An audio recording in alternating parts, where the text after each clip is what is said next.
Very good morning to all. So I am also continuing the talk Saraswat sir already discussed on Holocene Indian summer monsoon. Basically, he pointed out more on four things, but I will be discussing more on the spatial variability in Indian summer monsoon in Bay of Bengal region. So these are the simple outline of my presentation. I will be discussing briefly on Indian summer monsoon and monsoon-induced oceanographic changes. Based on that, we are reconstructing the monsoon in Indian Ocean, generally in Bay of Bengal region, and materials used, that means different sedimentary cores from Bay of Bengal, and finally different proxies we have used, basically planktonic foraminifera, theropods, and their isotopes. So finally, I will conclude my results. So as it's a map of northern Indian Ocean, so very interesting. You can see the salinity distribution of Indian Ocean. So in the previous presentation, you might have seen the SST distribution of Indian Ocean. So, but this is salinity distribution. During peak summer monsoon, you can see a large variability in salinity gradient. If you measure the salinity gradient from northern Bay of Bengal to maybe southern Bay of Bengal, it may go up to 8 PSU difference in the salinity gradient. But at the same time, if you look in the Arabian Sea, there is no much difference in salinity gradient. Mainly because, as we know, there are major rivers which are finally reaching to the Bay of Bengal, almost all major rivers which diluting the waters in the Bay of Bengal region. As a result, salinity changes. So the foraminifera, especially the planktonic foraminifera that only in this area, they respond these changes in salinity. So that is the idea through which we are reconstructing the monsoon variability. So these are the some of the record I am going to discuss in this present talk. I will also compare with some other available record. Basically, these are the record I am going to present in this seminar. The proxies, coming to the proxies, basically planktonic foraminifera, then theropods and their isotopes. And we will be, these are the most abundant species in Andaman Sea and northern Bay of Bengal region. The most dominant species are ruber, followed by glutinata, then dutatory, which is also most abundant because it prefers low salinity waters. And Buloidus is usually not that abundant comparing with Arabian Sea records. Because of large freshwater influx, there is a stratification that happening which reduces the abundance of Buloidus. So these are the other proxies I am going to discuss. And we also studied the morphotypes variations, especially between ruber, Globigerina ruber, sensostricto and sensolacto. Their abundance in the geological record, especially for late Quaternary. Then regarding the dissolution is very important. Before using foraminifera record, we should know whether these samples are well preserved. So theropods, we used the Limacina inflata, and for planktonic foraminifera, we used Menardi fragmentation index as a proxy for understanding the preservation. So preservation in Andaman Sea cores are well preserved. This is I just compared with deeper cores from the equator or Central Indian Ocean basin. So we can see the Andaman Sea records are well preserved because all are the shallow. The cores are retrieved from well above the CCD and lysocline. So the dominant species are ruber, but if you go in the deeper part where the CCD is close to CCD, we are getting resistant species more abundant. So coming to the monsoon record, this is a short core from northern Andaman Sea, SSD 18. So this is the record for last 5,000 years. So I used, I already mentioned the dutatory, which is sensitive to salinity changes in northern Bay of Bengal and Andaman Sea. So if you see the present, this is the distribution of dutatory during a season, from January to December. You can see the peak abundance of dutatory during the peak summer monsoon. So these are the traps from different locations in the Bay of Bengal. If you go towards the north, the dutatory is maximum in abundance. So that as a result, we can use dutatory as a proxy for freshwater runoff, or that is in turn driven by the ISM precipitation.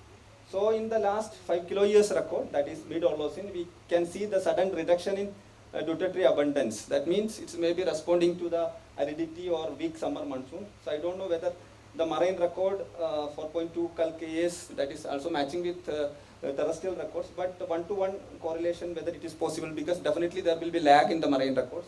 But we see some reduction in salinity sensitive species, maybe related to weakening of summer monsoon. So this is another short core that is from Bay of Bengal, northern Bay of Bengal, especially in the close to river mouths. So these are the productivity indicators. This record is just for last 600 years. So it covers Little Ice Age and Medieval Warm period. And within the Little Ice Age, see in the early part of the Little Ice Age shows monsoon were weaker because when productivity high, usually there will be less stratification. So less stratification is possible through weaker summer monsoon. And we used salinity proxy also. Salinity proxies are showing more abundance in the, means less abundance in the early. There is no much variability. But we used another proxy which is G-Ruber sensolacto, which is very sensitive to water column changes. So it shows higher abundance in the early part of Little Ice Age.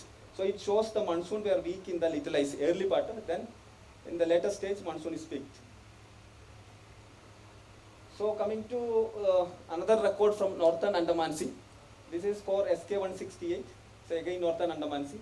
So here we see the Bulloides, as we know in Arabian Sea, Bulloides is an important upwelling species. So it will be high when are upwelling and resultant productivity will be high. But we see a sudden reduction in upwelling, especially when the summer monsoon were strongest. So that is maybe during the early Holocene and mid Holocene. So correspondingly we are getting peak of Dutatory, which is very sensitive to salinity changes. So that means strong freshwater runoff during the early and mid Holocene. So Bulloides in an Arabian Sea we cannot use as a monsoon proxies, but at the same time Dutatory is having a good relation with monsoon. So this is just a model based on Dutatory. So during the early and mid Holocene, where monsoon is stronger, there is a strong stratification in the northern part of Bay of Bengal and Andaman Sea. As a result, there is a more abundance of Dutatory. And this is the water column structure, which is constructed using some of the species, mixed layer species and thermocline species. And this is the condition, schematic representation during last glacial maximum. So when the stratification is weak, because of monsoon is weak. So this is a longer record, up to 55 kilo years in the same Northern Andaman Sea. So here only one thing I want to know that, I want to point out, there is a stronger monsoon roughly every 10 kilo years. So maybe 55 kilo years, 45 kilo years, 35 kilo years, 25 kilo years, 50 kilo years, that early and mid Holocene, but 5 kilo years. Roughly there is a 10 kilo years cyclicity seen in the abundance of Dutatory, which is a proxy for monsoon. At the same time, the abundance of Bulloides is lowest because of strong stratification, the Bulloides abundance are very less. So coming to the Southern Andaman Sea, just want to see the difference in Northern and Andaman Sea. So this is the productivity record of in Southern Andaman Sea. So Southern Andaman Sea behave differently than the Northern Andaman Sea. Here we are getting more productivity in the early Holocene, but in the case of Northern Andaman Sea, productivity is weak in the early Holocene because of strong stratification. So we compared this Northern and Southern Andaman Sea together. So this is the red one indicates the record from Southern Andaman Sea, the blue one from the Northern Andaman Sea. So we postulate 3 scenarios, like in the late Holocene, the normal salinity pattern. That means the gradient, as we see in the present, there is no much difference, normal. But in the early and mid Holocene, there is a strong salinity pattern. The Northern Andaman Sea is more fresher as a result because of stronger river runoff. But again, the case is different during the last LGM time.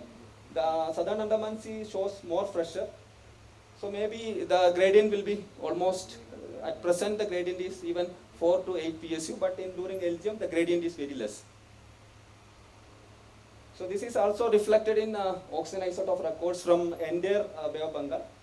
So this is the record from entire Bay of Bengal. We can see a large difference in salinity, almost 8 PSU difference in the early and mid Holocene.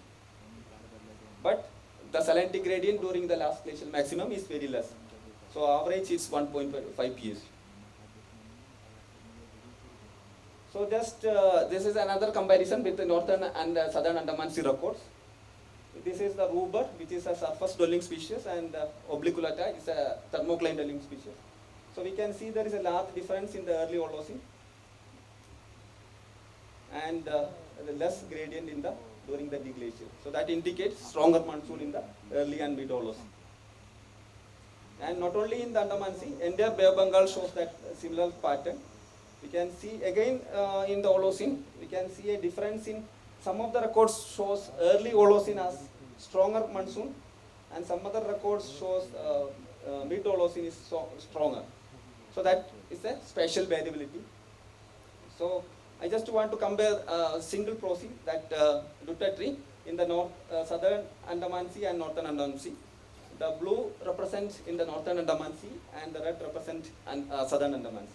So in southern Andaman Sea, some more stronger signal of ISM is seen, but though it is there in the northern Andaman Sea, but more stronger in the mid-Holocene.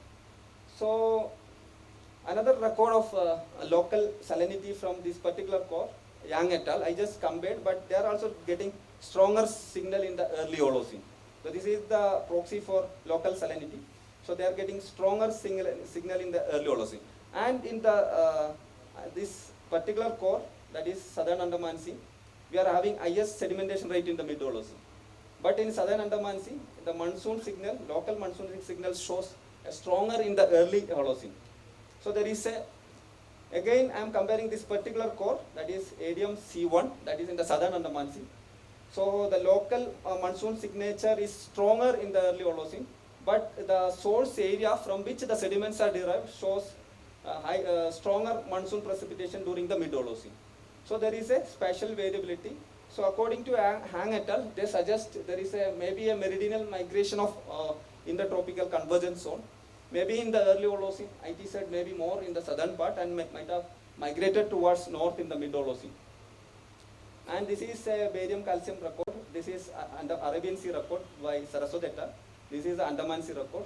Here also see there is a difference in the peak. Maybe there is no record in the late Holocene, but the highest river runoff proxies are shown in the early Holocene, but in the northern Andaman Sea, the highest peak is in the mid Holocene.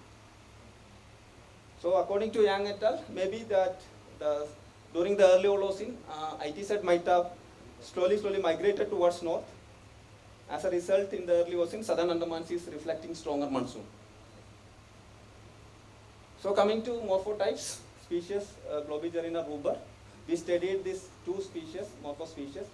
This is the senso stricto and this is the senso lacto. Their abundance in geological record. Usually ruber, which is a well-known proxy for oxygen isotopes, but people used a mixed number of ruber.